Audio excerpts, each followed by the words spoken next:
friends, so today our topic is static keyword in Java. Static keyword कैसे use करते हैं, कहाँ use करते हैं, किस किस तरह से यूज़ कर सकते हैं, जैसे कि स्टैटिक क्लास होती है, स्टैटिक ब्लॉक होता है, स्टैटिक मेथड होता है और वेरिएबल्स भी होते हैं स्टैटिक। हमने वेरिएबल्स डिस्कस करते हुए स्टैटिक वेरिएबल या क्लास वेरिएबल बोलते हुए उसे डिस्क्राइब किया था और उसका एक प्रोग्राम भी देखा था। अब हम स्टैटिक क्लास देख लेंगे। मेथड भी हम एक देख चुके हैं। जब हम मेन मेथड होता है वो स्टैटिक होता है, तो क्लास और ब्लॉक मेनली हमें देखना रह जाएगा। तो स्टैटिक होता क्या है? This word can be used with class, variable, method and block. इन चारों के साथ यूज हो सकता है। Basically if you make a member static you can access it without object. ये मैंने आपको जब मैं बेसिक वीडियो बता रही थी कि जावा के प्रोग्राम कैसे लिखते हैं तब भी एक्सप्लेन किया था। जब भी आप किसी मेंबर को स्टैटिक बनाते हो तो आप उसको बिना ऑब्जेक्ट के एक्सेस कर सकते हो। उसके लिए आपको किसी हेल्पफुल इंस्टांस की ज़रूरत नहीं होती, because when we make a member static it becomes class level. वो क्लास लेवल का बन जाता है। If we remove static word, अगर हम उससे स्टैटिक वर्ड को रिमूव कर देते हैं, we must need to create a object to call it. हमें उस क्लास का एक ऑब्जेक्ट बनाना होगा अगर हम उसको कॉल करना चाहते हैं, क्योंकि जब वो स्टैटिक नहीं होगा तो उसको किसी ना किसी की हेल्प चाहिए होगी उस मेंबर को कॉल करने के लिए। तो स्टैटिक मेंबर्स जो होते हैं वैसे तो वो कॉमन होते हैं सारे ऑब्जेक्ट्स के लिए। जो नॉन स्टैटिक मेंबर्स होते हैं वो हर इंस्टांस के लिए अलग होते हैं, सेपरेट होते हैं। तो अब हम एक बेसिक सा प्रोग्राम देख लेते हैं जिसमें स्टैटिक मेथड बनाया गया है। एक स्टैटिक मेथड बनाया है मैंने माय मेथड इस क्लास का। अब इसमें क्या किया है, मैंने सीधा माय मेथड को कॉल कर लिया है यहाँ पर मेन के। इधर मुझे इस क्लास का ऑब्जेक्ट नहीं बनाना पड़ा, मैं डायरेक्ट इस मेथड को कॉल कर सकती थी मेन में। देखिए माय मेथड इसने मेरा प्रिंट करके दे दिया। माय मेथड में माय मेथड प्रिंट हो रहा था। ये थी अब एक बेसिक सा माय मेथड का हमने देख ही लिया। अगर हम आगे स्टैटिक और आगे देखते हैं स्टैटिक ब्लॉक क्या होता है। सबसे पहले हम स्टैटिक ब्लॉक की ही बात कर लेते हैं। तो स्टैटिक ब्लॉक क्या होता है? स्टैटिक ब्लॉक दो तरह के होते हैं। तो एक ही स्टैटिक ब्लॉक होगा, मतलब एक क्लास के अंदर सिर्फ एक स्टैटिक ब्लॉक होगा, या मल्टीपल स्टैटिक ब्लॉक्स हो सकते हैं। मल्टीपल स्टैटिक ब्लॉक्स आप देखेंगे सिंगल स्टैटिक का है। पहले मैं एग्जांपल आपको सिंगल स्टैटिक ब्लॉक का एग्जांपल दिखाती हूँ। देखिए एक क्लास बनाई है मैंने नॉर्मल। एक क्लास को पब्लिक ही बनाना होगा। इस क्लास को मैंने पब्लिक बनाया, उसके अंदर मैंने एक वेरिएबल बनाया, स्टैटिक वेरिएबल, एक इंट टाइप का और एक स्ट्रिंग टाइप का। फिर मैंने एक स्टैटिक ब्लॉक बना दिया। स्टैटिक ब्लॉक के अंदर जो मैं वेरिएबल्स को बनाऊंगी वो दोनों ही स्टैटिक हो जाएंगे। तो ये स्टैटिक ब्लॉक के अंदर ब्लॉक मैंने स्टार्ट किया एक करली ब्रेस लगाकर और ख़त्म किया करली ब्रेस से। मतलब स्टैटिक ब्लॉक के को मैं करली ब्रेस के अंदर उसका सामान लिख दूंगी।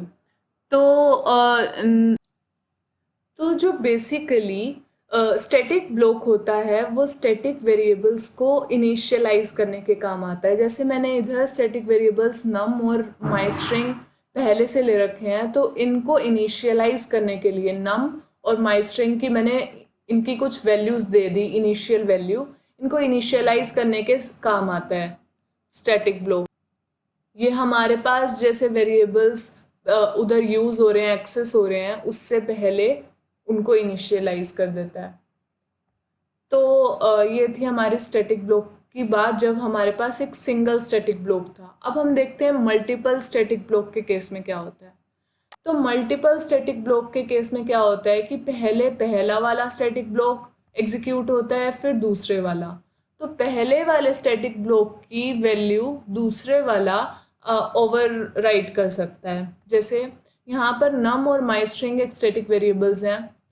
तो पहले 68 और ब्लॉक 1 वैल्यू थी, फिर 98 और ब्लॉक 2 वैल्यू हो गई।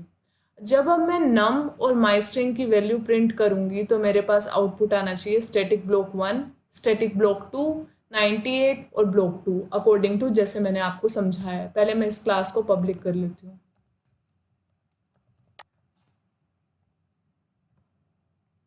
आज हम बहुत सारे प्रोग्राम्स के थ्रू ही समझेंगे कैसे क्या स्टैटिक ब्लॉक में क्या हो रहा है, वेरिएबल में क्या हो रहा है। आज हम बहुत सारे प्रोग्राम्स करने वाले हैं। तो ये देखिए, मैंने आपको कहा था ना, पहले स्टैटिक ब्लॉक 1 एग्जीक्यूट हुआ, फिर स्टैटिक ब्लॉक 2 एग्जीक्यूट हुआ और 1 वाले की वैल्यू 2 ने ओवरराइट कर दी।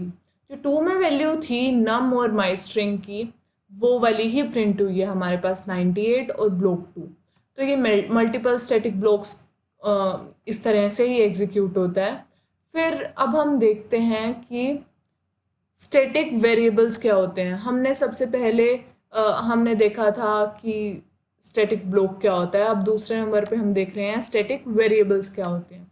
स्टैटिक वेरिएबल्स जो होते हैं वो एक्सेस हो सकते हैं डायरेक्टली स्टैटिक मेथड से। Static variables can be accessed directly in static method, ठीक है। और static variables are shared among all the instances of class. मैंने आपको कहा था ना, स्टैटिक वेरिएबल्स जो होते हैं वो हर ऑब्जेक्ट के लिए सेम होते हैं। जो नॉन स्टैटिक होते हैं वो सेम नहीं होते हैं। तो हम स्टैटिक वेरिएबल को और अच्छे से प्रोग्राम के थ्रू ही समझते हैं। मैंने दो वेरिएबल लिए स्टैटिक, एक इंट टाइप का, एक स्ट्रिंग टाइप का, var1 var2, सिंपल। फिर मैंने एक स्टैटिक मेथड बनाया। इधर स्टैटिक मेथड में मैं इसे यूज़ कर सकती हूँ, और ये स्टैटिक मेथड भी स्टैटिक था तो मैं इसको मेन में डायरेक्टली कॉल कर सकती हूँ। हाँ, क्लास को पब्लिक ज़रूर बनाना पड़ेगा। तो हम क्लास को पहले पब्लिक बना लेते हैं और फिर ही इस प्रोग्राम को एग्जीक्यूट करते हैं और देखते हैं कि हमारे पास क्या आउटपुट आता है। आउटपुट हमारे पास आया var1 इज़ 0, क्योंकि उसे इनिशियलाइज नहीं किया गया है। तो इंट की अगर कुछ भी वैल्यू इनिशियलाइज ना की जाए तो वो 0 होती है। बाय डिफ़ॉल्ट वो 0 वैल्यू ले लेता है। और इसी तरह var2 को अगर मतलब कि स्ट्रिंग वेरिएबल को अगर इनिशियलाइज ना किया जाए तो वो नल वैल्यू ले लेता है। तो var1 is 0 and var2 is नल। ये प्रिंट हो चुका है हमारा। अब एक और एग्जांपल देख लेते हैं हमारा। एक और एग्जांपल हम देखते हैं। हमने स्टैटिक वेरिएबल लिया एक, और एक नॉन स्टैटिक वेरिएबल लिया। इंटीजर वाला वेरिएबल मैंने स्टैटिक ले लिया और स्ट्रिंग वाला वेरिएबल मैंने नॉन स्टैटिक ले लिया, ठीक है। फिर मैंने एक इस क्लास के दो ऑब्जेक्ट बनाए मेन मेथड में, ob1 और ob2। तो मैंने आपको बोला ही था कि स्टैटिक वेरिएबल्स बिना इंस्टांसेस के डायरेक्टली एक्सेस हो सकते हैं। तो उसको डेमोन्स्ट्रेट कर रही हूँ मैं इधर। तो ob1 dot var1 88, ob1 dot var2 I am object 1, और ob2 डॉट var1 99, ठीक है। तो आउटपुट ही देख लेते हैं। आउटपुट ही हमें सब कुछ बता देगा कि क्या हो रहा है इस प्रोग्राम में। मैं पब्लिक क्लास क्यों नहीं लिखती हूँ न जाने। तो ob1 डॉट var1 में हमारे पास ob1 डॉट var1 में 98 थी, लेकिन जो इंटीजर स्टैटिक वेरिएबल है वो जो ऑब्जेक्ट रहता है वही सबकी वैल्यू वही कर देता है। ob2 में मैंने चेंज की थी 99, लेकिन वो स्टैटिक था वेरिएबल, तो ob1 के लिए भी वो चेंज हो गई, तो इसलिए 99 प्रिंट हुआ। सेकेंड नंबर पे हम देखते हैं ob1 dot var2। ob1 dot var2 में आई एम ऑब्जेक्ट 1 लिखा हुआ है, ठीक है।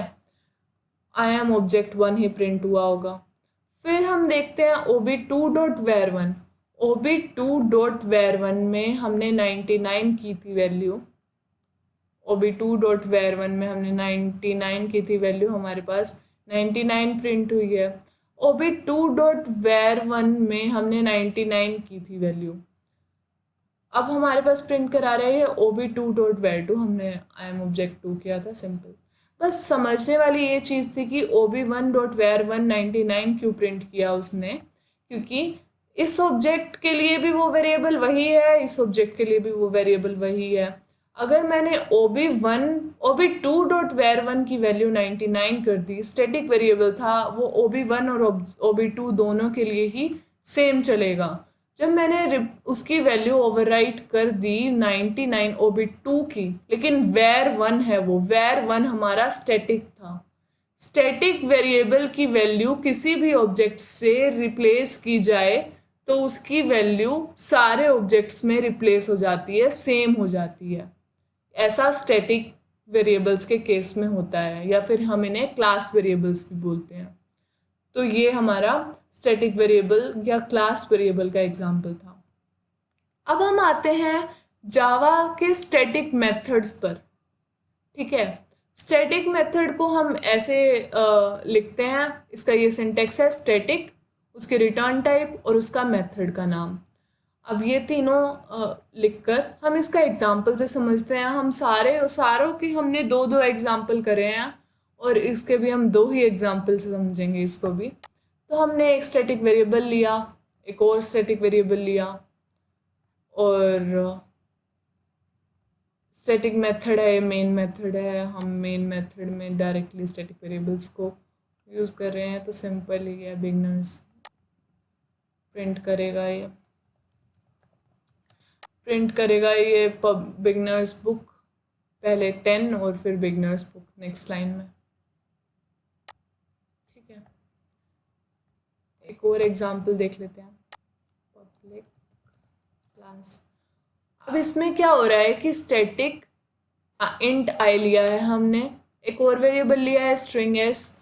अब एक फंक्शन बनाया है, वो भी स्टैटिक बनाया है, और एक फंक्शन बनाया है नॉन स्टैटिक बनाया है।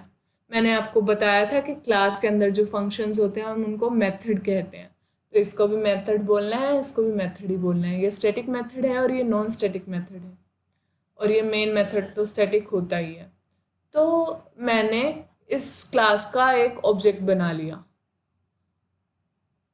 हमको नॉन स्टैटिक मेथड को कॉल करने के लिए तो एक ऑब्जेक्ट बनाने की ज़रूरत है, पर स्टैटिक मेथड को कॉल करने के लिए हमें ऑब्जेक्ट बनाने की ज़रूरत नहीं है, वो डायरेक्टली कॉल हो सकता है।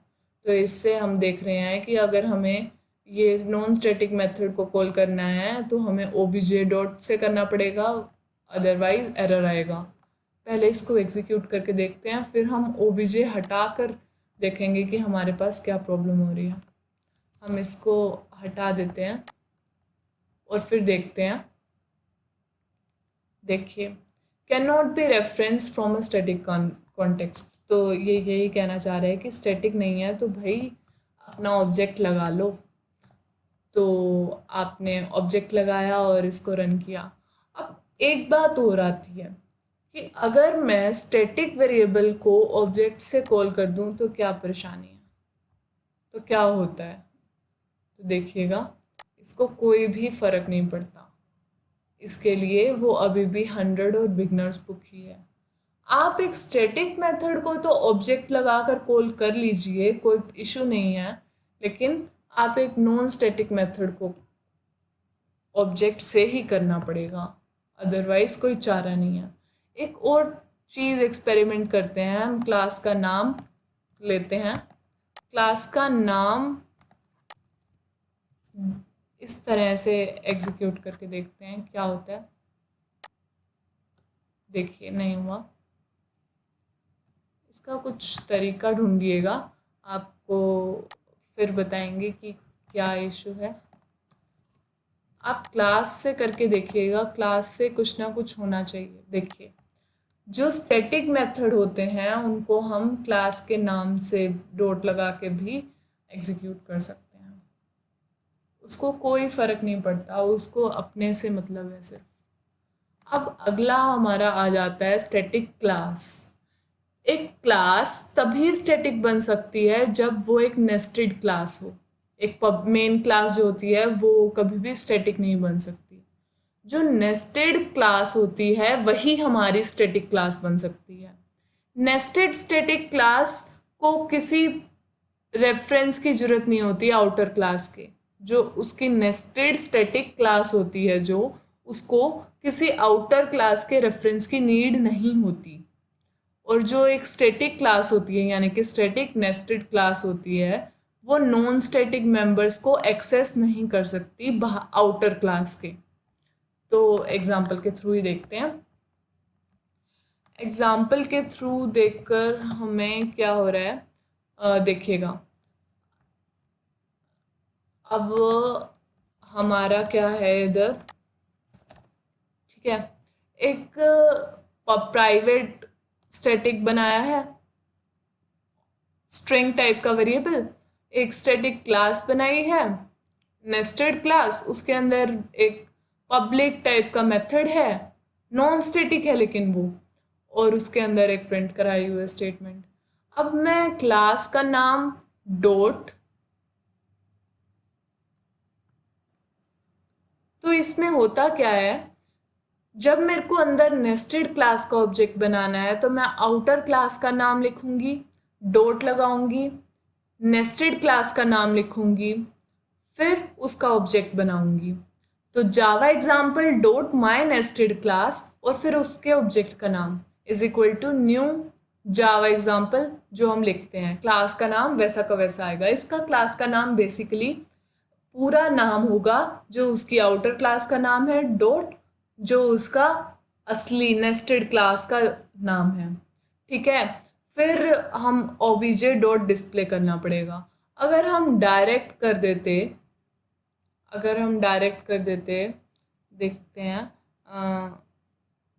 आउटर क्लास का ऑब्जेक्ट बनाकर हम सिर्फ करने की कोशिश करते इसको, तो क्या होता,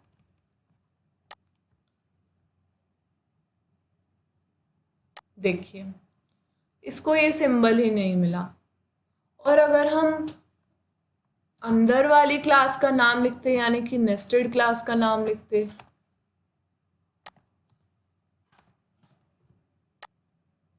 तो हमारे पास क्या होता, देखिएगा इसने इसको प्रिंट कर दिया, हम अंदर वाली क्लास का नाम भी लिख सकते हैं, पर हमें एक अच्छा मेथड यही होता है कि बाहर वाली क्लास का नाम डॉट वो। तो हम इसको कंट्रोल जेड कर देते हैं, अंडू कर देते हैं हम इसको,